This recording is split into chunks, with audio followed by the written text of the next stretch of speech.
1827, the Ho-Chunk were great caretakers of their lands.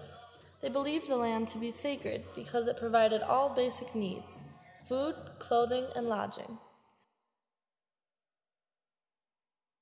Their Wisconsin and Illinois territories contained some of the most fertile lands in the country.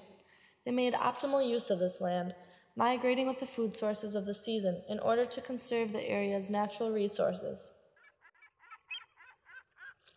The Ho-Chunk, also known as the Winnebago, had been lead mining for thousands of years up to this point. They only took what they needed. It was a large part of their economy. In 1827, many European settlers were moving into the area, and U.S. miners began trespassing on the Winnebago's lead mining land.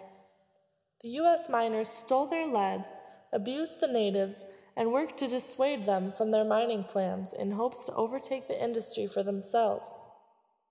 Tensions were high when the Winnebago received rumors that the U.S. militia murdered 2 of their people that had been taken prisoner at Fort Snelling.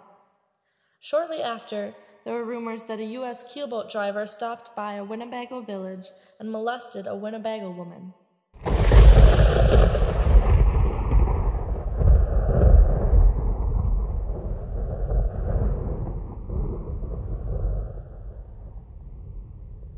A fierce Winnebago warrior named Redbird had enough from the white man.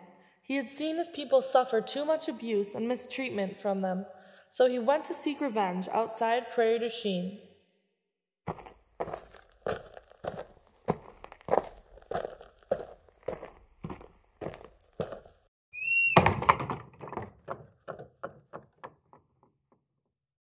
He murdered a white farmer, his field hand, then stabbed, scalped, and left the farmer's 11-month-old daughter for dead.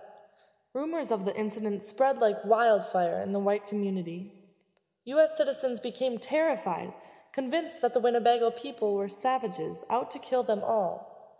Local and state militia were summoned to patrol the whole area.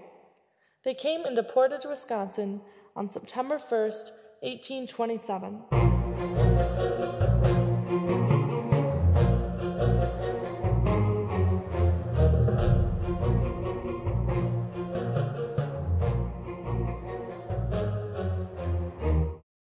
U.S. officials warned the Ho-Chunk chiefs that the only way to avoid an American military invasion of their homeland was to surrender those responsible for the attacks.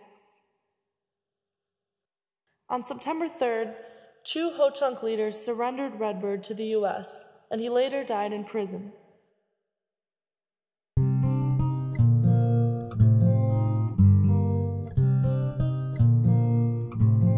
Over the following years, the Winnebago people were removed from their land time and time again. In 1828, they ceded 2,500,000 acres of their land, including the lead mining region. They ceded this to the U.S. government and promised not to molest or interfere with any of the white miners in the region. This is a sad story of a tribe who were great caretakers of the land that was so sacred to them, only for it to be taken away by the European settlers.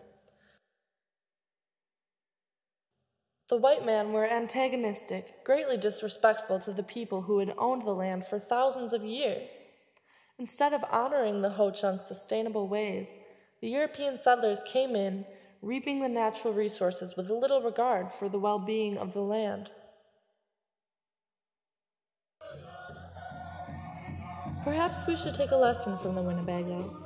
Instead of using the land carelessly and destructively, we should honor our land, for it provides so much to us.